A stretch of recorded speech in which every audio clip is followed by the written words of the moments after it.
عن اللعين الرجيم. بسم الله الرحمن الرحيم. الحمد لله رب العالمين، والصلاة والسلام على أفضل المرسلين وآله الطيبين الطاهرين، ولعنة الله على أعدائهم أجمعين. أما بعد، فقد قال الله الحكيم في كتابه الكريم. بسم الله الرحمن الرحيم. وَأَذِّنْ فِي النَّاسِ بِالْحَجِّ يَأْتُوكَ رِجَالًا وَعَلَى كُلِّ ضَامِرٍ يَأْتِينَ مِنْ كُلِّ فَجٍّ عَمِيقٍ. سیرت پیغمبر اسلام، تقریر نمبر 196 اور موجودہ سال کی 7ویں تقریر. لیکن سیرت رسول کا ایک ایسا مرحلہ آ گیا ہے یا ایسا واقعہ بیان کرنا پڑ رہا ہے جس کے ساتھ ہمیشہ یہ ایک پریشانی رہتی ہے کہ جتنی اس واقعے کی اہمیت ہے اتنا ہی اسے عام مومن کے لیے سمجھنا مشکل ہے. اس لیے کہ اہمیت اس اعتبار سے کہ اب سیرت رسول بالکل اختتام کے مرحلے پر ہے. ساری نامکمل باتوں کو مکمل کر کے قیامت تک کے لیے اسلام کی حفاظت کی خاطر ایک سلسلہ امامت کا قائم کرنا ہے. مگر مشکل یہ کہ یہ سارا کا سارا سفر حج کے ساتھ ساتھ ہے، اور حج ایک ایسی عبادت ہے کہ جس نے خود انجام نہ دیا ہو اس کے لیے سرسری طور پر بھی اس کا بیان پڑھنا مشکل ہے. سمجھ ہی میں نہیں آتا چہ جائے کہ اتنی تفصیلات کے ساتھ جو حجۃ الوداع کے حوالے سے بیان کرنا پڑ ہی جاتی ہے. یہ تو الحمدللہ ہمارے شہر کے حالات میں گزشتہ 17-18 سال میں ایک تبدیلی یہ ہوئی کہ ایک بڑی تعداد بذات خود حج کر کے آ چکی ہے. یعنی شاید ہی کوئی ایسا خاندان ہو جس میں 2-4 حاجی نہ ہو، اور شاید ہی کوئی ایسی مجلس یا امام بارگاہ ہو کہ جس کے مجمع میں 2-4 حاجی نہ ہو، چاہے اتنا مختصر مجمع ہی کیوں نہ ہو، پھر بھی اس میں بھی 2-4-6 حاجی نظر آ ہی جائیں. اب نسبتاً آسان ہے پیغمبر کے سفر حج کو بیان کرنا، ورنہ پہلے ہمارے علماء کرام تک کا یہ طریقہ ہوتا تھا کہ دل تو چاہتا تھا، خواہش تو ہوتی تھی کہ پورا سفر بیان کیا جائے، لیکن جب مجمع نہیں سمجھ پائے گا تو بہت ہی تیزی کے ساتھ مختصراً 15 منٹ میں، 20 منٹ میں، آدھے گھنٹے پیغمبر کا سفر حج مکمل کر دیا جاتا تھا. علماء کرام تک کا یہ طریقہ کار تھا.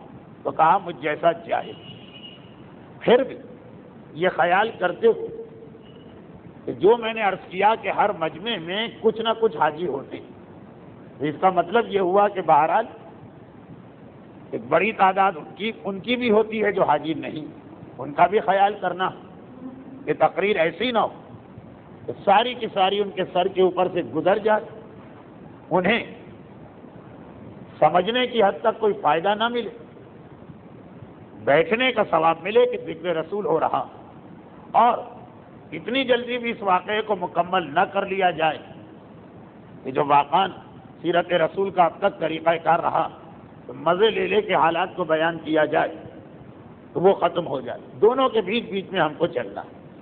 اب کیسے چلنا ہے؟ اس کے لیے بہت ہی مختصر اب تک کی 2 تقاریر کا خلاصہ، بلکہ خلاصے کا بھی خلاصہ، اور وہ یہ کہ اللہ کے رسول سن 10 ہجری کے مہینے میں جو حج کا مہینہ آ گیا، حج کا مہینہ اسلامی کیلنڈر کا آخری مہینہ یعنی ذی الحجہ، اسے 1 مہینے پہلے ذی قعدہ سے قافلے تیاری شروع کر دیتے ہیں. 10 ہجری پیغمبر کی زندگی کا آخری سال ہے، کیونکہ 11 ہجری کے دوسرے مہینے میں پیغمبر کا انتقال ہونے والا۔ پیغمبر واجب ہونے کے بعد پہلا حج کر رہے ہیں، اگر اس سے 1 سال پہلے یعنی 9 ہجری کا حج بھی پیغمبر کر سکتے تھے، مکہ مسلمانوں ہی کے اختیار میں، مگر 2 بنیادی وجوہات کی بنا پر پیغمبر نے اس حج کو چھوڑ دیا۔ پہلا یہ کہ عربوں نے جو اپنے کیلنڈر میں ایک چکر چلایا ہوا تھا مہینوں کو آگے پیچھے کرنا، اس کی بنا پہ وہ والا حج کے مہینے میں آ ہی نہیں رہا تھا۔ چنانچہ پیغمبر اس لیے اس حج پہ نہیں گئے، اس حج پر آئے جس حج عربوں کے اپنے چلائے ہوئے چکر کے بعد بھی حج صحیح تاریخ میں آ گئے۔ چنانچہ آپ ابھی سفر حج کے ذیل میں، آج تو نہیں، انشاءاللہ اگر زندگی رہی تو آئندہ منگل پیغمبر کا آخری خطبہ سنیں گے حجۃ الوداع۔ اس کا ایک جملہ یہی کہ آج زمانہ گھوم کر اپنی اصلی منزل پہ آ گیا، یعنی واقعات عربوں کی گڑبڑ کے بعد بھی حج کے مہینے میں ہوا۔ 1 سال پہلے والا حج اس میں یہ نہیں تھا۔ اور دوسری بات یہ کہ 1 سال پہلے والا حج کیونکہ مسلمانوں کے کنٹرول میں پہلا حج تھا، اس لیے اس میں وہ ساری خرابیاں تو تھیں، تو حج کو پاک کرنا ہے، حج کو صاف کرنا ہے۔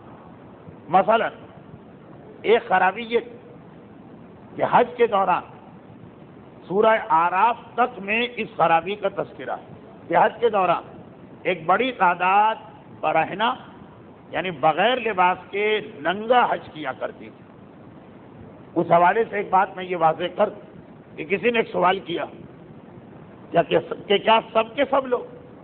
جواب ہے کہ نہیں۔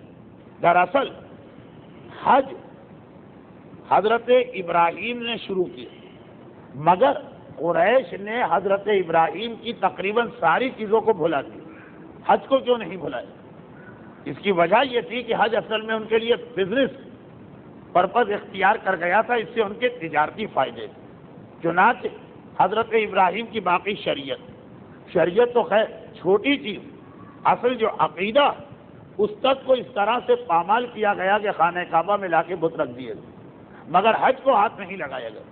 اس میں 2-4 تبدیلیاں کی گئی۔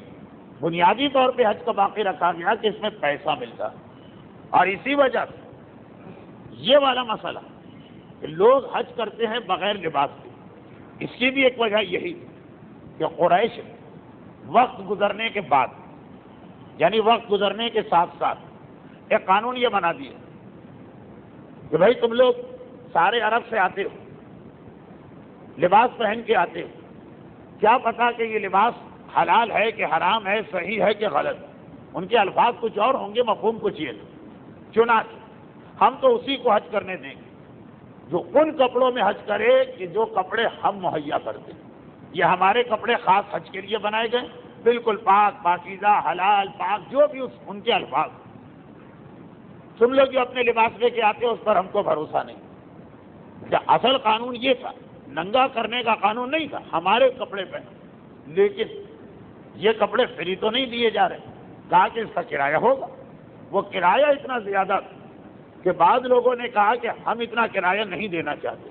چنانچہ اگر تم ہمیں ہمارے کپڑے نہیں پہننے دے رہے تو ہمیں یہ تو قبول ہے کہ ہم بغیر کپڑوں کے حج کریں، مگر ہم تمہاری منہ مانگی قیمت دینے کو تیار نہیں۔ تو اصل قانون یہ تھا۔ چنانچہ اس قانون میں یہ سمجھ میں آ گیا کہ خود قریش والوں نے اپنے گھرانے پہ یہ پابندی نہیں لگائی۔ اگر وہ قانون بناتے کہ حج بغیر لباس کے کرنا ہے تو الگ بات نہیں، قانون تو ان کا یہ تھا کہ کپڑے پہن کے کرنا ہے مگر ہمارے والے کپڑے۔ اب میں بہت احتیاط کے ساتھ ڈرتے ڈرتے اس کی ایک مثال دے دوں، وہ یہ کہ پہلے یہ اب کی بات ہو رہی ہے، یہ 1400 سال پہلے کی بات نہیں۔ اب آ جائیے 1980 اور 1990 میں۔ 80 اور 90 میں یہ قانون تھا کہ جو حاجی یہاں سے جاتا وہ وہاں جائے، اپنی مرضی سے اس کو جو سواری کرائے پہ لینا ہے لے لے، جو اس کے اور سواری کے مالک کے درمیان کرایہ طے باغ۔ مگر ہوا یہ کہ پھر اس کے اندر آ گیا بزنس کمپٹیشن، چنانچہ سواریوں کے کرائے بڑی تیزی سے کم ہونے لگے۔ حکومت کے پاس جو سرکاری گاڑیاں تھیں اس کو کوئی بھی نہیں لے رہا تھا، اس لیے کہ مثلاً مکے اور مدینے اگر آپ عام گاڑی سے جائیں تو 60 ریال میں آنا جانا ہو جاتا ہے اور بڑے آرام اور ٹھاٹ کے ساتھ. حکومت کی گاڑی کا کرایہ اس وقت بھی 250 ریال اور بڑی زحمت و پریشانی کے ساتھ کہ کبھی آپ کو 12 گھنٹے 14 گھنٹے 250 ریال کرایہ دینے کے بعد بھی انتظار کرنا ہے بس آتی ہے کہ نہیں آتی. اور دوسری جانب 30 ریال میں خوشامد کر کے ہاتھ جوڑ کے آپ کے وقت سے آدھا گھنٹہ پہلے دروازے میں گاڑی لا کے کھڑا کر دے گا. یہ ساری باتیں میں بڑے اعتماد کے ساتھ اس لیے کہہ رہا ہوں کہ یہ تو مجھ پر گزری ہوئی باتیں، اس کے اندر تو کوئی سنی سنائی کا مسئلہ نہیں. انہوں نے دیکھا یہ تو ہو گیا مسئلہ، چنانچہ چند سال پہلے قانون آ گیا کہ کوئی حاجی بھی اپنی سواری سے مقصد یہ نہیں ہے کہ ہم کراچی سے کوئی گاڑی لے کے جا رہے ہیں، اسی مملکت کی سواری مگر پرائیویٹ طریقے سے ارینج نہیں کر سکتا ہے، ہماری ہی گاڑی لینا پڑے گی. اور اس کی خاطر یہاں کا قانون بنا دیا کہ پیسے آپ کے یہیں سے کاٹ لیے جائیں، یا آپ سواری لے کے نہ لے پیسے کٹ گئے. تو جب یہ قانون بن رہا تھا تو بیچ میں ایک مرحلہ یہ آیا تھا، یہ خیر مدینہ تو نہیں لیکن مکے کے قریب جو جگہ ہیں عرفات میں نا، لوگوں نے کہا کہ اگر ہمیں پرائیویٹ گاڑی نہیں لینے دی جاتی ہم اتنی مہنگی حکومت کی گاڑی بھی نہیں لیں گے، ہم پیدل چلے جائیں. واقعاً ہم نے دیکھ بڑی تعداد لوگوں کی پیدل حج پہ جانے لگی. کس وجہ سے؟ اس وجہ سے کہ اپنی سواری کرنے کی اجازت نہیں، حکومت کی سواری بغیر کسی وجہ کے مہنگی، جو کام 100 روپے میں ہو سکتا ہے اس کے لیے 1500 مانگے جا رہے ہیں. لوگوں نے کہا ٹھیک پیسے تو نہیں دیں گے بھلے ہم کو پیدل جانا پڑے. چنانچہ ایک بڑی تعداد حاجیوں ثواب کی نیت سے پیدل نہیں گئی، وہ اپنی جگہ ایک الگ مسئلہ، اس مسئلے کی وجہ سے پیدل گئی. جس کے بعد پھر اگلا مرحلہ حکومت نے اختیار کیا، کہا کہ ٹھیک تم نے یہ طریقہ اختیار کیا، اب ہم تمہارے سرزمین پہ قدم رکھنے سے پہلے ہی پیسے کاٹ دیں. پیدل بھی جانا ہے تو جاؤ لیکن پیسے کٹ جائیں. تقریباً یہ وہ چیز ہے کہ جو 2000 سال پہلے ہوئی. قریش نے کہا کہ ہم تمہیں تمہارے کپڑوں میں حج نہیں کرنے دیں گے، ہمارے کپڑے کی قیمت یہ. اب وہ یہ سوچ رہے تھے کہ کون آدمی ایسا ہے کہ پیسے بچانے کے لیے ننگا حج کرے، مگر ضد میں آ گئے. قریش کے مقابلے میں بھی تو عرب ہی تھے نا، عرب کے مقابلے میں عرب کہا نہیں چاہیے ہمیں تمہارا کپڑا، ہم ننگے حج کر لیں گے لیکن تمہارا کپڑا نہیں لیں گے. آہستہ آہستہ جو بات پہلے ضد میں شروع ہوئی وہ بات میں اتنا لوگوں کو مزہ آ گئے کہ اگر قریش بعد میں اپنا قانون واپس بھی لے لیتے تب بھی لوگ کہتے کہ بھائی مزہ تو اسی حج میں آ رہا، اس سے زیادہ بیان کرنا مناسب نہیں. تو خلاصہ یہ ہوا کہ یہاں پر قریش کا قانون ننگے حج کا نہیں تھا، ہمارے کپڑے پہنو. چنانچہ جو قریشی قبیلے سے تھے ان کے اوپر کبھی بھی یہ پابندی نہیں آئی. خاندان رسالت، خاندان بنی ہاشم اور دیگر قریش کے خاندان وہ ہمیشہ کپڑے پہن کر ہی حج کرتے رہے. اس سے ملتی جلتی ایک چیز اور بھی ہے ہماری کتابوں میں، وہ سیرت رسول کا ایک چھوٹا سا واقعہ ہے مذہب، ہمارے اس وقت کے موضوع سے باہر، لیکن ایک ایسا واقعہ کہ جس پر علماء کرام سے ایک سوال کیا جاتا. اس سوال کا جواب دینا مقصد نہیں ورنہ موضوع بدلتا جائے گا، صرف ایک اشارہ کرنا کہ کبھی کسی چیز کو سمجھنے کے لیے آدمی کو کئی روایتیں جمع کرنا پڑتی. ایک طرف ہمارے یہاں انتہائی معتبر روایت گھر کے جو میں پڑھ رہا ہوں یہ عام مزاج کے خلاف، یعنی جو ایک عام تصور ہمارے یہاں بن گیا یہ اس کے خلاف. کیا ہے روایت؟ یہ بڑی معتبر روایت، سارے مراجع نے اس کے مستحب ہونے کا فتویٰ دیا، حتیٰ وہ مرحوم آغا خوئی جو اکثر مستحبات کے قائل اس لیے نہیں ہے کہ روایتیں کمزور، اس کے قائل کہ اپنے مرنے والوں کو کفن قیمتی سے قیمتی دو. اجازت الکفن مستحب، کفن کا بہتر سے بہتر ہونا مستحب. دیکھیے ایک عام تو تصور یہی ہے نا کہ زندگی کے اندر ہر چیز میں آدمی اپنے پیسے کو مظاہرہ کر سکتا ہے، موت کے بعد تو سب برابر ہو جاتے ہیں. لیکن یہاں یہ الٹی بات آ رہی کہ کفن قیمتی سے قیمتی دو، اس لیے کہ میدان قیامت لوگ اپنے کفن پہ فخر کیا کریں. امت رسول کا کفن سب سے بہتر ہونا چاہیے.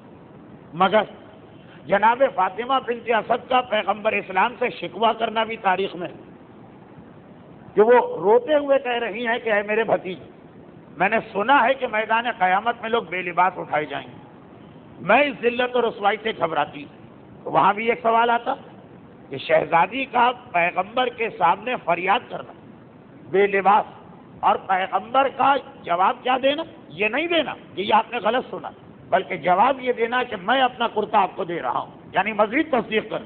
اور دوسری جانب یہ مسئلہ، اب اس کو بھی جمع کرنا مشکل، مگر اس کا بھی وہی جواب کہ کیوں دونوں کے دونوں قانون کلی نہیں. بعض لوگ کفن کے ساتھ اٹھائے جائیں گے اور بعض بغیر کفن کے برہنہ. بعض لوگ 1400 سال پہلے ننگے حج کرتے تھے اور بعض کپڑے پہن کر.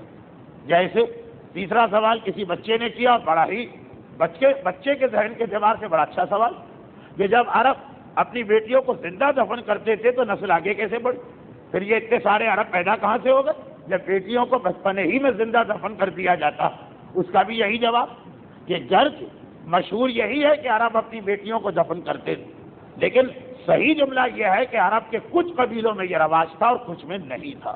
خیر، اب یہ تو موضوع سے میں ہٹ رہا ہوں، لیکن پہلی چیز موضوع والی تھی کہ پیغمبر نے جو حج کیے بھی اس کے اندر قریشیوں کی خرافات میں حصہ نہیں لیا تھا، اور یہی گزشتہ تقریر کا لب لباب تھا. اب 9 ہجری کا حج ایک ایسا تاریخی حج تھا کہ جس حج تک یہ اجازت کہ ہر آدمی آئے اور اپنے طریقے سے حج کرے. 9 ہجری کے حج میں مولانا میدان عرفات میں کھڑے ہو کے اعلان کر دیا بس اب یہ اجازت ختم، اب طریقہ چلے گا جو اللہ نے بتایا، اور آئندہ سے حج اس طریقے سے ہوگا. اب یہ نہیں ہے کہ جس قبیلے کا خاندان کا جو طریقہ ہو وہ لے کے آ جائے، نہیں، حج اب قاعدے اور قانون کے تحت ہوا کرے گا. یہ کیا قاعدہ اور قانون یہ اس حج میں نہیں بتایا گیا، اس میں خالی اعلان کیا گیا کہ بس یہ آخری حج ہے، جو دل چاہے کر لو آئندہ اجازت نہیں ملے گی. بلکہ اجازت تو درکنار، آئندہ کسی غیر مسلم کو یہاں قدم رکھنے کا موقع بھی نہ دیا جائے گا. چنانچہ اب جو 10 ہجری کا حج آیا، یہ مولا کے اس اعلان کی تعمیل یا عمل، مولا نے کہا آئندہ سے حج ویسا ہوگا جو خدا نے بتایا. 10 ہجری کا حج پیغمبر یہی اعلان کر کے مدینے سے چلے کہ خذوا عنی مناسککم، یہ وہ حج میں کر رہا ہوں کہ مجھے دیکھتے جاؤ اور اپنے واجبات کو طے کرتے جاؤ، میری نقل کرتے جاؤ. اب جو میں بتا رہا ہوں زبان سے کم بتایا، ایک آدھ جگہ بتایا، لیکن کہا جو میں کرتا جا رہا ہوں تو میں اس کی نقل کرنا. 9 ہجری میں مولا نے اعلان کیا کہ آئندہ سے حج حکم خدا کے مطابق ہوگا، اور 10 ہجری آ گئی. پیغمبر کا وہ حج شروع ہونے والا ذی قعدہ کا مہینہ ہے، مدینے کا شہر ہے، اور 10 ہجری کا سن. ایک مرتبہ قرآن کی یہ آیتیں نازل ہوئی. ایک بات میں یہ عرض کر کہ یہ آیتیں جو آج مجھے تیسری تقریر ہو گئی ہے میری، ان آیتوں کو خطبے میں پڑھتے ہوئے نہ اب تک ترجمہ آیا ہے نہ ان آیتوں کا کوئی ربط آیا. پہلے ترجمہ سن لیں. میں نے سورہ حج کی یہ آیتیں تقریر نمبر 194 سے شروع کی تھی، لیکن ترجمہ نہ سکا. 195 میں بھی یہی آیتیں پڑھی گئی، ترجمہ نہ سکا. آج آئیے ترجمہ سنیں. وَأَذِّنْ فِي النَّاسِ بِالْحَجِّ، تمام انسانوں کو حج کا پیغام دو. یاتوک علی کل رجال، بہت سے لوگ تمہارے پاس پیدل آئیں. وَیَأْتِینَ علی کل ضامر من کل فج عمیق. وَأَذِّنْ فِي النَّاسِ بِالْحَجِّ یاتوک رجالا، بہت سے لوگ پیدل آئیں. وَیَأْتِینَ کل ضامر من کل فج عمیق، اور بہت سے لوگ دبلی پتلی اونٹیوں پر بیٹھ کر دور و دراز سے آئیں گے. یہ آیت. اب دو اس کی تفسیریں. پہلی تفسیر یہ ہے کہ یہ آیت در حقیقت اس وقت نازل ہوئی جب حضرت ابراہیم خانہ کعبہ بنایا تھا. جیسے ہی خانہ کعبہ مکمل ہو گئے قرآن کی آیت آ گئی کہ اے ابراہیم. یا خیال یہ رکھیے گا کہ اس آیت میں کسی کا نام نہیں، لیکن روایت کے مطابق آیت یہ آئی کہ اے ابراہیم اب تم سارے انسانوں کو حج کا پیغام دو. وہ پتھر بھی اب تک مکہ مکرمہ میں موجود جس پر حضرت ابراہیم نے کھڑے ہو کے یہ اعلان کیا تھا، اور ہماری تقریر میں آگے اس پتھر کا تذکرہ بھی آنے والا. چنانچہ حج کے حوالے سے مکہ مکرمہ کی مجالس میں یہ آیت ہم لوگ اسی طرح پڑھتے ہیں، مگر بالکل برابر سے ایک حدیث یہ بھی کہ یہ آیت حضرت ابراہیم کے لیے نہیں، لفظ یہ نہیں آیا کہ ابراہیم کے لیے نہیں.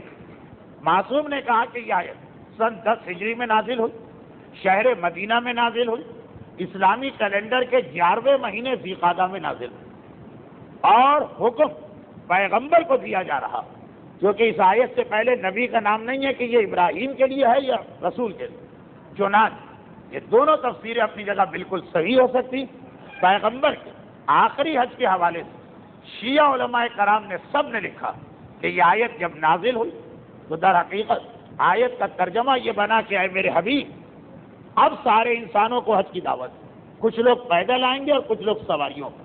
اللہ کے رسول چند منادی جو پیغمبر کے پاس باقاعدہ ملازم تھے یا پیغمبر کے غلام جن کا کام یہ تھا کہ جب بھی کوئی قرآن کا سورہ نازل ہو، پرانا زمانہ ہے، ریڈیو تو ہے نہیں، ٹیلی ویژن تو ہے نہیں، اخبارات تو ہے نہیں، کیسے بتایا جائے کہ قرآن آیا؟ جب بھی کوئی سورہ آتا تھا یہ لوگ مکے کے مدینے کے ہر محلے میں جا کر بآواز بلند سنا دیا کرتے تھے. جیسے ایک زمانے میں اعلانچی ہر شہر میں ہوتے تھے، اور ابھی کچھ عرصے پہلے تک رمضان میں سحری کے موقع پہ کچھ اعلان کرنے والے آتے تھے. آج کل بھی کہیں کہیں ہے، لیکن اب تو یہ سلسلہ ختم. پیغمبر کے کچھ آدمی، پیغمبر نے ان غلاموں سے کہا چلے جاؤ پورے مدینے کے ہر محلے میں، ہر ایک کی ڈیوٹی تھی، تمہیں اس محلے میں جانا، تمہیں جا کے اعلان کر دو کہ اس سال میں خود حج کرنے جا رہا ہوں، اور تم میں سے ہر ایک جس کے لیے ممکن ہے وہ میرے ساتھ اس حج میں چلے. صرف مدینے کی حد تک اعلان نہ کیا، پیغمبر نے فوری طور پر اطراف مدینہ جہاں جہاں ممکن تھا فوراً قاصد بھجوائے اور خط لکھ کے بھجوائے. خط میں پیغام یہ تھا کہ اب یہ قرآن کی آیت آ گئی، چنانچہ اس سال میں حج کے لیے جا رہا ہوں، تم سب جس کے لیے ممکن ہے اس حج میں میرے ساتھ جمع ہو. پورے مدینے میں اور اطراف مدینہ میں اتنے کم وقت میں جہاں جہاں تک پیغام پہنچانا ممکن ہے. چنانچہ جم غفیر جمع ہو گئے. اب اختلاف ہے، کم سے کم 70,000 اور زیادہ سے زیادہ 1,30,000.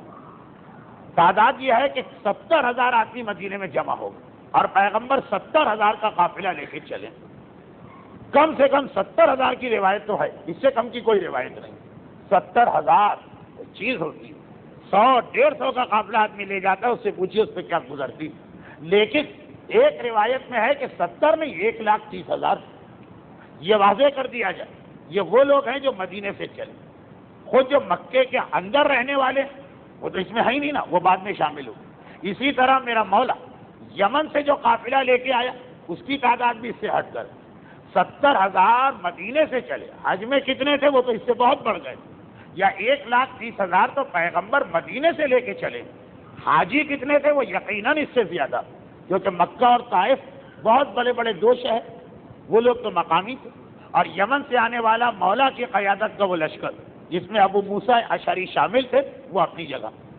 اب 70,000 سے 1,30,000 کی بات، پیغمبر نے ایک مرتبہ اعلان کر دیا کہ ہم لوگ 26 ذی القعدہ کو مدینے سے نکلیں گے. 2 روایتیں ہیں مگر زیادہ معتبر 26 کی. البتہ دوسری روایت بھی کوئی اتنی مختلف نہیں، وہ ہے 25. یہ طے شدہ بات کہ ذی القعدہ کا مہینہ ختم ہونے 4 یا 5 دن سے 26 یا 25 تاریخ، زیادہ معتبر 26. پیغمبر مدینے سے چلے اور 4 ذی الحجہ کو پیغمبر مکہ پہنچے. وہ تو ایک اتفاقی روایت، یعنی سب علماء 4 کو مانتے ہیں. 4 ذی الحجہ تو یہ 8 دن کا سفر تھا. 4 دن اس مہینے میں باقی ہیں اور 4 دن اگلے مہینے کے. 8 دن کا سفر تھا. 25 ذی القعدہ کو پیغمبر مدینے سے چل رہے ہیں. مگر اب جو پیغمبر چلے تو تھوڑا بہت آپ کو سفر حج کے حوالے سے کچھ مسائل سننا پڑیں گے. میں کیا کروں، میں بالکل یہ نہیں چاہتا کہ تقریر بہت کچھ، لیکن آپ کی سہولت اور آسانی کی خاطر یہ بھی نہیں چاہتا کہ جو چیز بیان کرنا ضروری ہے اسے چھوڑ دیا جائے. اگر مجمع کی سہولت کا خیال رکھنا ہوتا تو یہ سلسلہ قائم ہی نہ کیا جاتا. پہلے دن سے لوگوں نے کہا تاریخ بہت خوش کہ ہر ایک کو مزہ نہیں آتا. تو سنی، جب آدمی سفر حج شروع کرتا تو اس کو پہلی یہ چیز ذہن میں رکھنا کہ مکہ دنیا کا واحد شہر جہاں بغیر احرام پہنے داخل ہونا حرام اور گناہ سوائے مجبوری. تو جو بھی مکے کی طرف جائے مکے میں داخل ہونے سے پہلے اسے احرام پہننا. احرام اس سفید وردی کا نام جو مردوں پہ تو واجب ہے، عورتوں کے لیے بھی سنت مؤکدہ بلکہ بعض مراجع جیسے آقا گل پائکانی گزرے تھے ان کے نزدیک تو ضروری بنا بر احتیاط. خیر، احرام ایک سفید لباس کا نام ہے، اس کو پہنے بغیر مکے میں نہیں جا سکتے. اور دوسری بات کہ یہ جو احرام پہنا جاتا اس میں بھی شریعت نے ہمیں چھوٹ نہیں دی کہ بھائی مکے میں داخل ہونے سے پہلے پہن لینا جہاں سے تمہارا دل چاہے. نہیں، آپ دنیا میں کسی علاقے سے بھی مکے آئیں، اسلام نے مکے کے چاروں طرف کچھ جگہ مقرر کر دی ہیں جن کا نام ہے میقات. کہا جب وہاں پہنچو تو احرام وہاں پہنچنے تک پہن لینا، یا تو اس سے پہلے پہن سکتے ہیں نظر کر کے، یا وہاں پہنچ کر. یہ اجازت نہیں کہ آپ اس جگہ سے آگے بڑھتے چلے جائیں یہ سوچ کر کہ ارے ابھی تو مکے میں 200 میل باقی، قریب پہنچیں گے تو پہن لیں گے احرام. نہیں، مکے میں داخل ہونے کے لیے احرام واجب، لیکن یہ احرام اپنی مرضی سے نہیں پہنا جائے گا کہ جب دل چاہے اور جہاں دل چاہے. وہ جگہ بھی اسلام نے مقرر کی. اس کے بعد بھی مسئلہ ہے لیکن وہ خشک اور ضرورت نہیں. مدینے سے جو آدمی نکلے گا تو مدینے سے 6 میل کے فاصلے پر ایک سنسان ویران علاقہ جہاں پر ایک جنگلی پودا بہت زیادہ ملتا ہے جسے حلیفہ کہتے ہیں. ایک جنگلی جڑی بوٹی ہے حلیفہ بہت. اس جگہ کا نام اسی لیے پڑ گیا ذوالحلیفہ، حلیفہ والی، جیسے ذی روح والا، ذی عقل والا. ذوالحلیفہ حلیفہ والی جگہ کا نام ہے، حلیفہ والی جگہ یا حلیفہ والا میدان. حلیفہ ایک جنگلی جڑی بوٹی کا نام.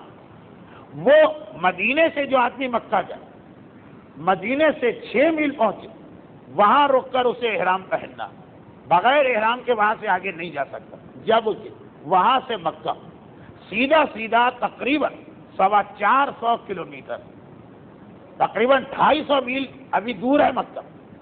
احرام پہننا ہے مکے کے لیے مگر 250 میل پہلے پہننا.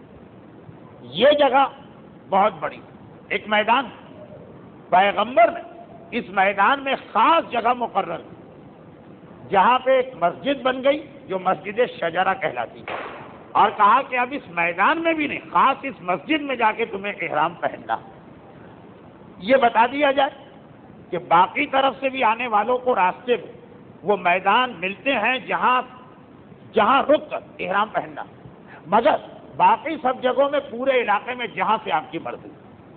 مدینے سے جانے والے کے لیے پورا میدان بھی نہیں، خاص جو مسجد بنی ہے اس کے اندر. اس سے زیادہ گفتگو خشک بھی ہو جائے گی اور سیرت رسول اور مسائل حج کی خلاف اس کا فرق بھی مٹ جائے گا، جبکہ یہ سیرت رسول. اتنا بھی اس لیے کہنا پڑا کہ 70,000 سے 1,30,000 کا قافلہ چلا مدینے سے 6 میل. اچھا 6 میل وہ جگہ کہ 1400 سال میں شہر بڑھتے ہیں، تو جو چیز کراچی میں آج سے فقط 20 سال پہلے 6 میل دور تھی، اب تو وہ کراچی کا حصہ بن گئی. چنانچہ پیغمبر کے زمانے میں یہ 6 میل دور تھا. دور کا مطلب کیا؟ مدینہ ختم ہو گیا، جنگل آ گیا، ویرانہ آ گیا، بیابان آ گیا، پھر 6 میل کے فاصلے پہ یہ مسجد آئی. اب ایسا نہیں، اب تو مدینہ بڑھتے بڑھتے اس سے آگے نکل چکا. چنانچہ یہ تقریر سن کر اگر فی الفور کوئی صاحب عمرے پہ جائیں یا حج پہ جائیں اور وہ جنگل ڈھونڈتے رہیں پتہ چلا جنگل تو نظر نہیں آیا، مسجد نظر آ گئی، تو یہ نہ سمجھے کہ یا مولانا کا جغرافیہ کمزور ہے یا غلط بات بیان کی. 1400 سال پہلے جنگل تھا. مدینے سے یہ لوگ نکلے تھے تقریباً چاشت کے وقت. چاشت کا وقت وہ جو زیارت عاشورہ کے لیے بتایا گیا عاشور کے دن، اور دعائے ندبہ کے لیے بتایا گیا ہر جمعے کے دن، یعنی سورج بلند ہونے کے بعد 8 بجے 9 بجے. جس وقت وہاں پہنچے تو ظہر کی نماز کا وقت بالکل قریب تھا. بہت قریب تو نہیں تھا، پھر بھی گھنٹہ 1.5 گھنٹہ تھا. مگر پہلی نماز جو ان کو راستے میں مل رہی تھی وہ ظہر کی تھی، اور وہ جگہ تھی کہ جہاں رک کر احرام پہننا ضروری. مدینے سے وہاں تک بھلے آپ اپنے عام کپڑوں میں آ جائیے، لیکن وہاں سے ایک قدم آگے بڑھانا حرام جب تک کہ آپ احرام نہ پہنیں. چنانچہ سارا قافلہ روکا گیا، اور پیغمبر نے حکم دیا کہ چونکہ ہم لوگ حج کے لیے جا رہے ہیں، اللہ کے گھر میں جا رہے ہیں، تو 2 باتیں. ایک تو اللہ کے گھر میں جا رہے ہیں تو صفائی ستھرائی کے ساتھ جاؤ. دوسرا یہ کہ اب جب تک کہ حج نہیں ہوگا آئینہ دیکھنا، نہانا، کیونکہ نہانے میں بال ٹوٹتے ہیں، نہانا اور کپڑے بدلنا اور یہ ساری چیزیں ممنوع ہوں گی، تو ایک بار بالکل یہاں سے فریش ہو کے چلنا۔ پیغمبر نے حکم دیا کہ ہر آدمی غسل احرام کرے، زیر ناف اور زیر بغل بال صاف کرے، اس کے بعد اس مسجد میں آ کر میرے ساتھ ظہر کی نماز پڑھے۔ پھر ہم لوگ یہاں سے نیت کریں گے اپنے حج کی، یعنی پہلا واجب احرام کی۔ اب 1.5 لاکھ کا لشکر، تیاری ہوتے ہوتے تقریباً 1 گھنٹہ گزر گیا۔ آج بھی مستحب یہ کہ جب آدمی احرام پہننا چاہے غسل کرے اور یہ صفائی کے امور انجام دے۔ اللہ کے رسول پہلے نماز ظہر پڑھائی قصر، اور اس کے بعد نماز ظہر قصر پڑھائی، اس لیے کہ مدینے کی حد ترخص سے نکل چکے ہیں اور جا رہے ہیں مکے۔ 250 میل کا فاصلہ طے کرنا ہے، 14 میل پہ نماز قصر ہوتی۔ اس کے بعد پیغمبر احرام خود باندھا اور نیت کی، اور سارے مجمع نے جو 70,000 سے 1.25 لاکھ یہ نیت پیغمبر کے ساتھ کی۔ مگر یہ واضح رہے کہ پیغمبر جب مدینے سے نکلے تو اپنے ساتھ حج کی قربانی کے جانور لے کے چلے تھے۔ ہم لوگ خود حج میں جا کر وہیں ہاتھ کے ہاتھ قربانی کے جانور خریدتے ہیں، پیغمبر اپنے ساتھ لے کے چلے تھے، مگر مسلمانوں کو حکم نہیں دیا تھا کہ اپنے ساتھ قربانی کا جانور لاؤ۔ چنانچہ لوگوں کو پہلے سے نہیں پتا، جب پیغمبر چلے تو لوگوں نے دیکھا پیغمبر کے ساتھ 100 اونٹ ہیں، اگرچہ ایک روایت ہے 66 تھے، ایک روایت ہے 64 تھے، لیکن صحیح روایت 100 اونٹ۔ اب اس وقت کچھ لوگوں نے جلدی جلدی اپنے ساتھ قربانی کے جانور لے لی اور کچھ نے نہیں لیا کہ پیغمبر نے حکم نہیں دیا، اس کا مطلب یہ واجب نہیں۔ قربانی کے جانور بہت بڑا مسئلہ آگے چل کے حل ہونے والا، بلکہ یہ کہیے کہ قربانی کے جانور کی وجہ سے اس سفر میں بہت بڑا مسئلہ پیدا ہونے والا، اس لیے میں نے خاص تذکرہ کیا۔ پیغمبر کے ساتھ قربانی کے جانور تھے، مگر کس طرح کہ پیغمبر نے مدینے والوں کے سامنے نہ وہاں اعلان کیا مدینے میں، نہ یہاں اعلان کیا، بس لے کے چلے۔ تو کچھ لوگوں نے پیغمبر کی پیروی، جن کے پاس تیار جانور تھا لے لیا، جن کے پاس نہیں تھا چھوڑ دیا۔ اب یہاں پر آ کر صبر، پیغمبر کے حکم کے مطابق۔ یہاں یہ نہیں تھا کہ پیغمبر نے خالی خود غسل کیا، سب سے کہا تم بھی نہ ہو۔ یہ نہیں تھا کہ خالی اپنے جسم کے غیر ضروری بال صاف کیے، سب سے کہا تم بھی یہ صفائی کا عمل کرو۔ چنانچہ جو رسول کہتے جا رہے وہ امت کرتی جا رہی، جو رسول خود نہیں کہہ رہے اس میں امت خاموش، ان کی سمجھ میں نہیں آ رہا ہمیں یہ کرنا ہے کہ نہیں کرنا۔ وہاں لوگ اپنی اپنی رائے چلا رہے ہیں، مگر اب تک سوائے قربانی کے جانور کے اور کوئی مسئلہ پیدا نہیں ہوا۔ اچھا، اس کے بعد پیغمبر نے نیت کی۔ نیت سے پہلے، بلکہ نماز سے بھی پہلے، غسل کے بعد اور نماز سے پہلے پیغمبر نے اپنے جسم سے سارے سلے ہوئے کپڑے اتار دیے اور ایک چادر لنگی کے طور پہ نچلے جسم پہ پہنی اور ایک چادر اوپر۔ عورتوں کے بارے میں پیغمبر نے حکم دیا کہ وہ اپنے عام لباس پر یہی چادریں پہنیں۔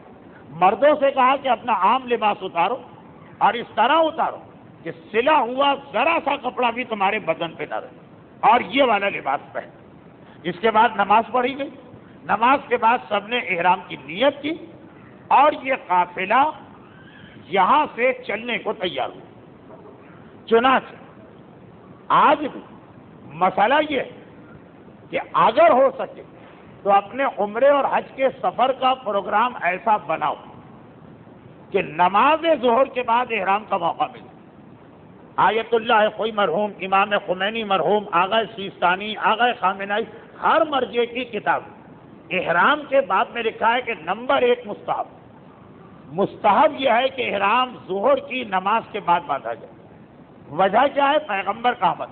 پیغمبر مدینے سے اس طرح چلے تھے کہ وقت ظہر ملا تھا، نماز پڑھی تھی ظہر کی، اس کے بعد احرام باندھا، تو یہ سنت رسول کی پیروی، اس وجہ سے یہ مستحب ہوا۔ خیر، اب اس کے بعد احرام کے مستحبات تو اور ہیں کہ اگر ظہر کا وقت نہ بن پائے، بھائی ہمارا اختیار نہیں ہے، بعض اوقات فلائٹ جو ہے وہ صبح جا رہی ہے، تو کہا اچھا پھر اس طرح سے چلو کہ کوئی اور واجب نماز مل جائے، اور اگر ایسا وقت ہے رات کے 2 بجے تو پھر کوئی بھی سنت نماز پڑھ لو، لیکن میں مسئلے نہیں بتا رہا ہوں، خالی ایک مسئلہ نمونتاً اس لیے بتایا کہ آگے جو میری تقریر چلے اس میں مناسک کے مسئلے نہیں آئیں، سیرت رسول سے جو مسئلہ حل ہو رہا ہے خالی وہ بتائیں۔ چنانچہ یہاں پہ نقطہ کیا بنا کہ آج یہ مسئلہ ہے کہ اپنے حج اور عمرے کا پروگرام اگر تم بنا سکتے ہو، یہ سنت، تو اس طرح بناؤ کہ ظہر کی نماز کے فوراً بعد احرام کا موقع ملے. لیکن جو سفر کا پورا پروگرام ہر وقت انسان کے ہاتھ میں نہیں ہوتا، اور ویسے بھی یہ واجب نہیں، سنت. مگر سنت کیوں ہے؟ پیغمبر کی وجہ. پیغمبر احرام پہنا، احرام پہنتے ہی پیغمبر نے وہ جملہ کہا جو سب سے اہم جملہ، لبیک اللہم لبیک لبیک لا شریک لک لبیک ان الحمد والنعمت لک والملک لا شریک لک لبیک. حاضر، اے خدا حاضر، حاضر، تیرا کوئی شریک نہیں، حاضر، یقیناً ساری تعریفیں اور نعمتیں اور کائنات کا اقتدار تیرے لیے. یہ جملہ کہنا واجب. یہاں تک کہ اب ایک مسئلہ تو سن لیجیے، اگر غلط فہمی سے، بیماری سے، بھول کی وجہ سے، جہالت کی وجہ سے آپ سب چیزیں احرام میں بھول جائیں، حتیٰ احرام کے کپڑے بھی پہننا بھول جائیں، یہ جملہ کہہ دیں آپ کا حج صحیح، اور سب کچھ کر لیں یہ جملہ بھول جائیں تو پورا حج اور عمرہ غلط ہو جاتا. چنانچہ ایک مسئلہ لکھ کر مجتہدین بات کو ختم کرتے ہیں. نماز میں سب سے پہلے اللہ اکبر تکبیرۃ الاحرام کی جو حیثیت، وہی پورے حج میں اس کی حیثیت ہے لبیک کے جملے کی. مگر اتنا جملہ واجب ہے، واجب اس سے بھی کم. پیغمبر یہ جملہ ایک مرتبہ کہنا واجب، اس کے بعد بار بار اسے دہرانا مستحب.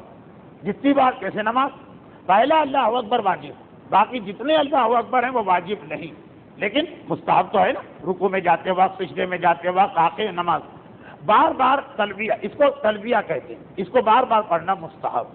مگر ایک، دو اور تین باتیں ابھی یہیں پیش آ رہی ہیں. پیغمبر کا مدینے سے نکل کے ذوالحلیفہ پہ روکنا. آج کل مدینے کی زبان میں اس کو کہتے بیار علی.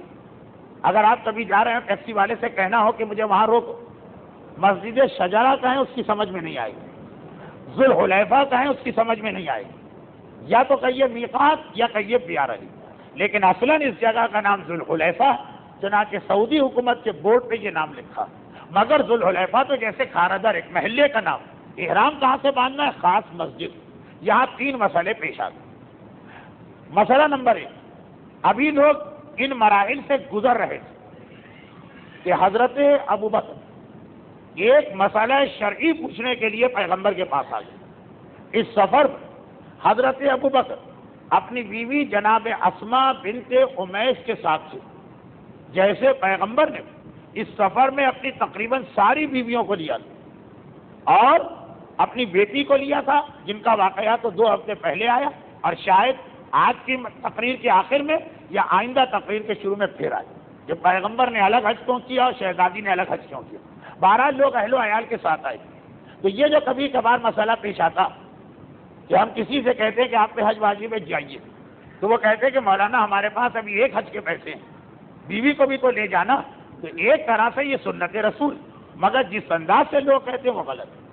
اپنا واجب حج بیوی کی وجہ سے نہیں روک سکتے، لیکن اگر حیثیت ہے تو پیغمبر اپنی ساری ازواج کو لے کے گئے، ساری بیویوں کو، اور ان کے حوالے سے راستے میں کم از کم 3 بیویوں کے واقعات آتے ہیں، جناب صفیہ کا، جناب زینب کا، جناب عائشہ کا. یہ آئے کہ سارے واقعات آئیں. اگر کہ مجھے ڈر لگ رہا کہ اس انداز سے اگر میں نے سفر حج پڑھا تو 1.5 سال گزر جائے گا، چنانچہ آگے اپنی رفتار آگے تیز کروں گا. پہلا مسئلہ یہ کہ حضرت ابوبکر بھی اپنی بیوی کے ساتھ حج پہ جا رہے تھے. ان کی بیوی کا نام تھا جناب اسماء بنت امیس. یہ وہی جناب اسماء جو پہلے جعفر طیار کی زوجہ تھی. ان کی شہادت کے بعد حضرت ابوبکر سے ان کی شادی ہوئی، اور حضرت ابوبکر کے انتقال کے بعد پھر مولا علی سے شادی ہوئی. وہ آپ تاریخ میں پڑھتے ہیں. ابھی 10 ہجری، جعفر طیار 7 ہجری میں شہید ہو چکے ہیں، چنانچہ یہ دوسری شادی حضرت ابوبکر سے ہو چکی. اور جس وقت حج کا اعلان ہوا یہ اس وقت پورے دنوں سے تھی. اردو محاورہ ہے، یعنی حاملہ تھی، اور ڈیلیوری کا یا وضع حمل کا زمانہ بہت قریب تھا. مگر ان کا دل نہ مانا کہ سارے مسلمان 70,000 ایک جوش پیدا ہو جاتا ہے ماحول دیکھ کر. ہر محلے، ہر گھر میں، ہر خاندان میں تیاری ہو رہی. بعض لوگ واجب سمجھ کے حج نہیں کرتے، ماحول ایسا بن جاتا ہے کہ دل چاہتا ہے تم بھی حج پہ چلو. خیر، جناب اسما بنت امیس اس میں تو نہیں، لیکن سوچنے کی بات کہ جو خاتون ویسے ہی اتنی دیندار اور چاروں طرف ماحول بن گیا، اب تو جذبہ اور بڑھے، انہوں نے کہا کہ کچھ بھی ہو میں چلوں، چنانچہ چلی ہوں، اس لیے کہ عورت حمل میں بھی حج کر سکتی، نجاست میں بھی حج کر سکتی ہے، شوہر کی وفات کے عدے میں بیٹھے ہو تب بھی حج کر سکتی ہے، اور بھی کئی مسئلے، لیکن وہی بات کہ یہ جو سیرت رسول 195 تقاریر میں کر چکا ہوں، آج بڑا مسئلہ میرے پیش آ رہا کہ تاریخ کو اور احکام فقہ کو الگ الگ کیسے کروں، اتنا یہ آپس میں ملے جا رہے ہیں کہ جیسے خود پیغمبر ہاتھ میں ہاتھ ڈال کے بتایا کہ آج کے بعد حج ایسا ہوگا، اس حج میں پیغمبر نے باقاعدہ آخر میں ایک جملہ کہا، یہی میرے لیے مسئلہ ہے، میں فقہ کو کم کرنا چاہتا ہوں تو واقعہ سمجھ میں نہیں آئے گا۔ خیر، جناب اسما وضع حمل یا ڈلیوری بالکل قریب تھی، کہا میں چلوں، شرن کوئی پابندی بھی نہیں، چنانچہ چلو، مگر جیسے ہی ذوالحلیفہ یعنی میقات پر پہنچے جہاں مسجد شجرہ 70,000 کا مجمع، کچھ لوگ غسل کر رہے، کچھ بدن کی صفائی کر رہے، کچھ چادریں پہن رہے، پھر نمازیں ہو رہی، پھر نیت کرائی جا رہی، پھر تلبیہ پڑھا جا رہا، اس دوران جناب اسما بنت امیس کے یہاں ولادت ہو گئی اور بیٹا پیدا ہوا، اور اس بیٹے کا نام پیغمبر کے نام پہ محمد رکھا گیا۔ یہ وہی بیٹا ہے جو ہمارے یہاں خالی محمد کے نام سے نہیں مشہور ہے، محمد ابن ابی بکر، مولا کے قریب ترین صحابی کہوں، شاگرد کہوں یا بیٹا کہوں، علی نے اپنا بیٹا بھی قرار دیا۔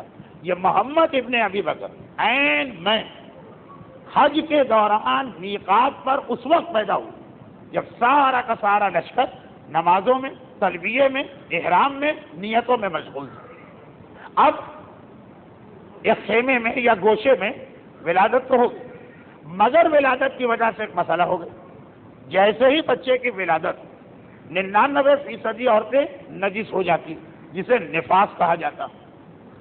نفاس کی عالم میں نماز بھی پڑھنا جائز نہیں ہے، روزہ بھی رکھنا جائز نہیں۔ حج کا کسی کو مسئلہ ہی نہیں پتا تھا، آج یہ تو پہلا حج ہو رہا ہے نا۔ جناب اسما اپنے شوہر حضرت ابو بکر کو بھیجا کہ پیغمبر سے مسئلہ پوچھ کے آؤ کہ اب میری ذمہ داری کیا ہے، ایسا تو نہیں ہے کہ نجس ہو گئی اس لیے واپس مدینے جاؤں، یا اگر میں نجاست میں جا سکتی تو ایسا تو نہیں ہے کہ اب میرا حج رہ جائے گا، کیا حکم کیا؟ پہلی مرتبہ عالم اسلام میں مسئلہ پیش آ رہا۔ یہ مسئلہ آج بھی ہماری خواتین نفاس نہ صحیح مگر نفاس کے ساتھ والی جو نجاست ہے اس کے حوالے سے پیش آتا۔ اب حضرت ابو بکر جب آئے تو پیغمبر نے جواب یہ دیا کہ اسما سے کہہ دینا کہ وہ نہ گھبرائیں، نہ پریشان ہوں، نہ انہیں واپس جانا، نہ ان کا حج چھوٹے گا، بلکہ باقاعدہ جس طرح باقی سارے مسلمانوں نے احرام پہنا ہے احرام پہنے، نیت کریں، تلبیہ پڑھیں، اس لیے کہ عورت کی دونوں نجاستوں میں کوئی بھی ہو اس میں احرام پہننا جائز اور تلبیہ پڑھنا جائز، بس مسجد میں نہیں آ سکتی۔ ایک بار حضرت ابو بکر جناب اسما کو مسئلہ بتایا، انہوں نے اگلا سوال پوچھوایا، اس سے بھی ایک مسئلہ بنا، کہا اللہ کے رسول یہ تو میری سمجھ میں آ گیا کہ میرا حج ہو جائے گا، لیکن اگر خون بند نہ ہوا مکے میں بھی تو کیا ہوگا؟ ایک تو یہ بتا دو، جس کا جواب پیغمبر نے کیا یہ دیا، وہاں کی وہاں دیکھی جائے گی، اس لیے کہ بچے کی ولادت کے بعد جو خون اس کے بارے میں کچھ نہیں کہا جا سکتا، وہ 1 گھنٹے میں بھی بند ہو سکتا ہے، 10 دن بھی چل سکتا ہے۔ دوسری بات یہ پوچھوائی کہ نماز تو میں نہیں پڑھ سکتی، نماز تو ویسے بھی واجب نہیں تھی، لیکن ظہر کی تو واجب تھی لیکن ثابت۔ غسل کا کیا مسئلہ؟ میں تو نجس، بچے کی ولادت کے بعد کی نجاست، پیغمبر نے فرمایا جمعے کا غسل اور احرام کا غسل وہ عورت بھی کر سکتی ہے جو نجاست میں ہونا، غسل میں کوئی رکاوٹ نہیں۔ چنانچہ جناب اسما اس وقت پہلے غسل احرام کیا جبکہ وہ سر سے پیر تک بچے کی ولادت کی وجہ سے نجس، مگر یہیں سے یہ مسئلہ بنا کہ اگر کوئی عورت اپنے ایام میں ہو اور بیچ میں جمعہ آ جائے تو جمعے کا غسل کر کے اس کا ثواب لے سکتی ہے۔ اور یہ مسئلہ آپ کے سامنے کہ احرام کا وقت آ جائے، احرام کی نماز نہیں پڑھے گی، غسل کرے، ایک تو یہ مسئلہ یہاں حل ہوا۔ تیسرا مسئلہ جو اس دوران پیش آیا وہ یہ نہیں، دوسرا، پیغمبر جب تلبیہ پڑھوانا شروع کیا بڑا جوش کا ماحول، سارا مجمع بابا کے بلند کہہ رہا تھا لبیک اللہم لبیک۔ یہ منظر تو آپ نے دیکھا ہو، جو حج پہ نہیں گئے انہوں نے بھی یہ منظر دیکھا، اور جو حج پہ گئے تو ان کے تو دل اس وقت تڑپ رہے ہوں گے وہ آواز کے لیے۔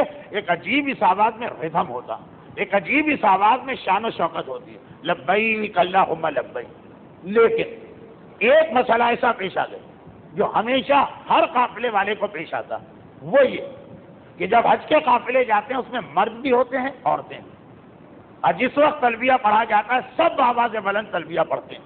پیغمبر نے جیسے ہی یہ دیکھا کہ عورتوں نے بھی تلبیہ شروع کیا لیکن بآواز بلند مردوں کے ساتھ، جو لوگ قافلے میں گئے ہیں ان کو یاد آ رہا کہ کیسے عورتیں بھی اس وقت جوش میں آ جاتی ہیں۔ پیغمبر نے چپ کرا دیا اور کہا کہ دیکھو اس سفر حج کے اندر 4 چیزیں ایسی جو عورتوں کے لیے نہیں، لفظ حرام نہیں تھا، یہ عورتوں کے لیے نہیں۔ نمبر 1 بآواز بلند تلبیہ، عورتوں کے لیے نہیں، عورتیں تلبیہ پڑھیں، زور سے پڑھ لیں تو گناہ نہیں مگر ان کا کوئی ثواب نہیں ہے آہستہ پڑھنا۔ نمبر 2 خانہ کعبہ کا استلام، اور نمبر 3 سلے ہوئے کپڑے کا احرام، اور نمبر 4 ہرولہ۔ اب ہرولہ یہ میں ابھی نہیں سمجھا سکتا ہوں کہ اپنی ترتیب سے آئے گا صفا اور مروہ کے بیچ میں، مگر کہا کہ یہ سلے ہوئے کپڑے کا حکم عورتوں کے لیے نہیں، وہ پہن سکتی۔ تلبیہ بلند آواز سے نہ پڑے، اور حجر اسود کا استعلام، حجر اسود کو چومنا عورتوں کے لیے نہیں، حرام نہیں ہے لیکن وہ ثواب نہیں ہے جو مردوں کے لیے۔